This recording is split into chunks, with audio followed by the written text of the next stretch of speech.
Welcome back to our channel. In recent days, we've received somber news about the passing of extraordinary talents.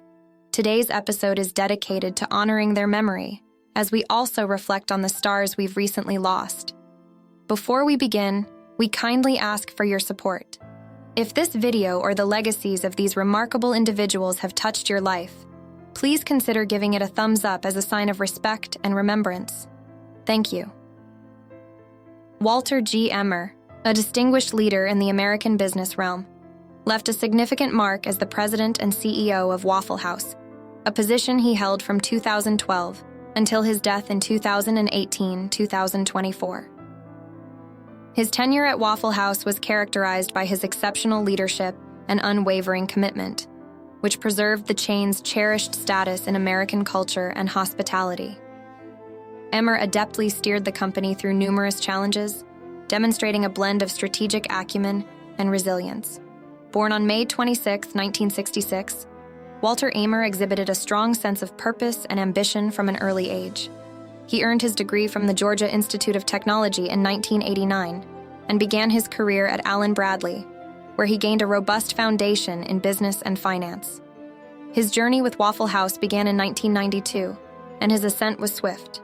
By 1999, he had become the vice president of finance, followed by his appointment as chief financial officer in 2001. In 2006, he was promoted to president, and in 2012, he assumed the role of CEO. Ehmer's impact extended beyond his professional sphere. He served on the board of directors for Aaron's Inc., applying his strategic insights to another prominent American company. His leadership was defined by humility and a deep concern for his employees' well-being.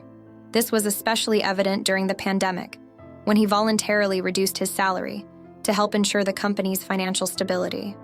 Walter G. Ehmer passed away at the age of 58, leaving behind a legacy marked by principled leadership and dedication to his industry.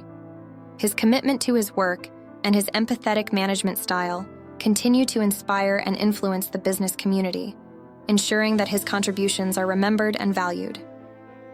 Paul Goldsmith was a trailblazer in American motorsport, leaving an indelible mark in both motorcycle and automobile racing. His career was defined by remarkable versatility and an unyielding spirit. Goldsmith secured 2 USAC stock car national championships in 1961 and 1962, further etching his name in history by winning the final NASCAR race held on the legendary Daytona Beach road course in 1958. Born on October 2, 1925 in West Virginia, Goldsmith moved to Detroit, Michigan during his formative years. His journey began with the Merchant Marine during World War II, and post-war, he embarked on a racing career that saw him excel across various disciplines. His entry into motorcycle racing came almost by chance in 1946, but his talent quickly shone through on the AMA circuit, where he earned acclaim for his skill and commitment. His victory in the 1953 Daytona 200 for Harley-Davidson was a testament to his prowess. Goldsmith's transition to stock cars was marked by collaborations with notable figures like Smokey Yunick and Ray Nichols. His drive in the 1958 Daytona Beach road course remains a standout achievement, uniquely making him the only driver to win at that venue, in both stock cars and motorcycles. Throughout the 1960s, he continued to dominate USAC stock car racing, amassing numerous wins and solidifying his reputation as a formidable competitor. Beyond the racetrack, Goldsmith was a passionate aviator, often flying himself to races. After retiring from professional racing, he thrived as a businessman, managing ranches, restaurants, and the Griffith-Merrillville Airport in Indiana. His love for speed and adventure persisted into his later years. Paul Goldsmith passed away at 98 in Munster, Indiana, as the oldest living veteran of the Indianapolis 500. His legacy as a multidiscipline racer remains a beacon of inspiration for motorsport enthusiasts. Another deeply saddening loss has been confirmed today. Renowned English music producer and collector Phil Swern has passed away at the age of 76 after a prolonged illness. The news was shared on social media this morning and was confirmed by his friend and colleague Tony Blackburn. In a heartfelt statement to BBC Radio 2's Radio Today, Blackburn expressed his sorrow, saying, "It is with great sadness that I announce the passing of my dear friend of over 60 years, Phil Swern, who left us yesterday after a long battle with illness. Everyone at Radio 2 is mourning the loss of Phil, who was a remarkably talented producer with a career spanning many years. He was not only a beloved colleague, but also possessed an unrivaled knowledge of music. Phil Swern's illustrious career included producing Pick of the Pops for Radio 1 during the late 1980s and early 1990s, and Sounds of the 60s for BBC Radio 2 from 2007 to 2022. He also contributed to Capital Radio's Sunday afternoon quiz show, You Ain't Heard Nothing Yet, and worked with Capital Gold since its inception. Over his career, Phil produced several hit records, authored music books, and worked on numerous TV shows. In 2010, he was honored with the Basques Gold Badge for his contributions to the music industry. Today, we bid farewell to Phil Swern, whose legacy in radio and music production will remain forever cherished. Rest in peace, Phil. Your impact will endure in our hearts and through the music you loved. Screaming Scott Simon, an iconic figure in rock and roll, was renowned for his 52-year tenure as the energetic pianist of Shannon. Best known for co-writing the song Sandy performed by John Travolta in Grease, Simon's contributions to music were profound. His lively performances with Sha Na Na, where he often played the piano with his feet, brought joy to countless fans worldwide, solidifying his place as a beloved entertainer.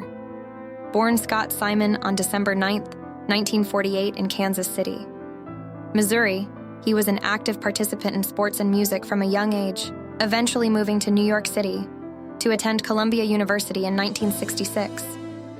It was here that he earned his nickname, Scream and Scott.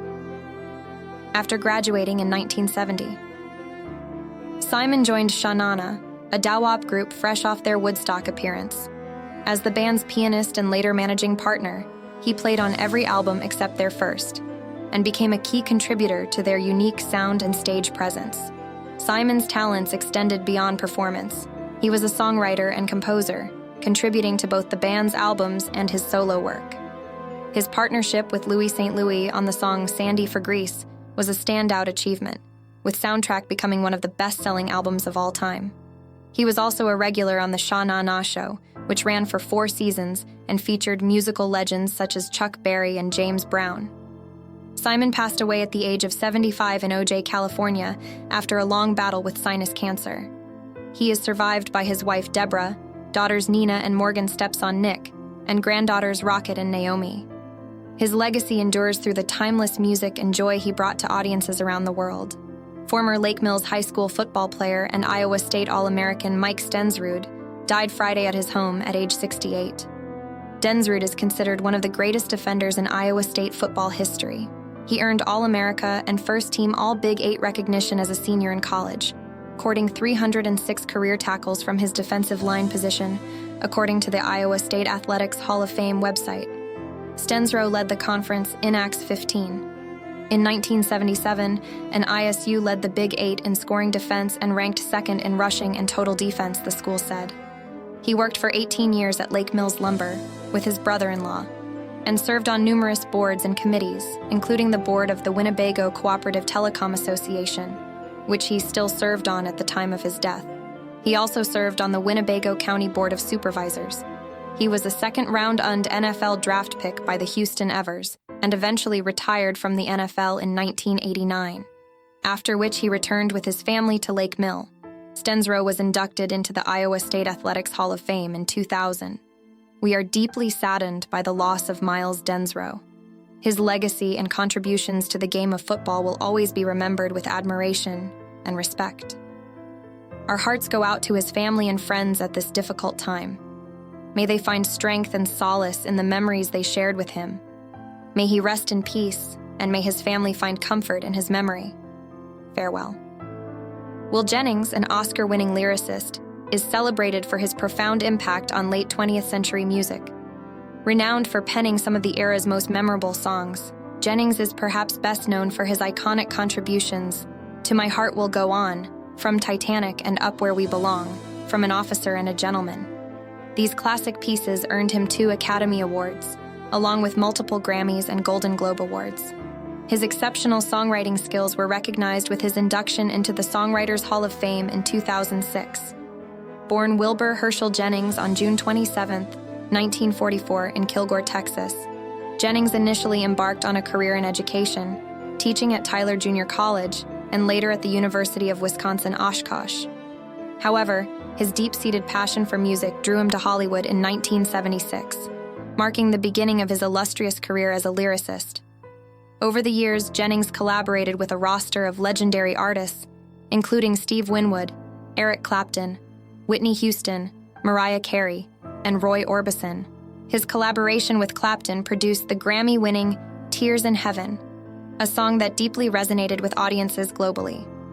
Jennings' songwriting also left a mark on film music, with notable contributions such as Where Are You Christmas, For How the Grinch Stole Christmas, and work on the soundtrack of A Beautiful Mind. Known for his gentle demeanor and generous spirit, Jennings was remembered for his warmth and kindness. He was married to his wife Carol and is survived by his sisters Joyce and Gloria. Jennings passed away at his home in Tyler, Texas, at the age of 80, following a period of declining health. His legacy continues through his timeless music, which remains cherished by fans around the world. Steven Seagal, born on April 10, 1952, in Lansing, Michigan, is renowned for his multifaceted career spanning martial arts, acting, producing, and music. He gained prominence in the late 1980s and early 1990s with iconic action films like Above the Law, 1988, Hard to Kill, 1990, Under Siege, 1992, and Executive Decision, 1996. Seagal's on-screen persona, marked by his Aikido expertise, distinguished him in the action genre, earning him widespread recognition. Beyond film, Seagal is an accomplished musician, showcasing his blues guitar skills on several albums. His diverse pursuits include a stint as a reserve deputy sheriff in Louisiana and Arizona, adding to his distinctive public profile. Despite acclaim, Seagal's career has been marred by allegations of sexual misconduct, which have overshadowed his achievements. Health-wise, Seagal has faced challenges, including chronic joint pain from rigorous martial arts and film work. Reports also mention cardiovascular issues and weight gain, raising concerns about related health risks. Despite these obstacles, Seagal remains active in public life, engaging with fans and pursuing various projects. Steven Seagal's legacy is a blend of pioneering contributions to martial arts cinema, musical talent, and involvement in law enforcement. However, his journey is tempered by personal controversies and health battles, highlighting a complex career marked by both achievement and adversity.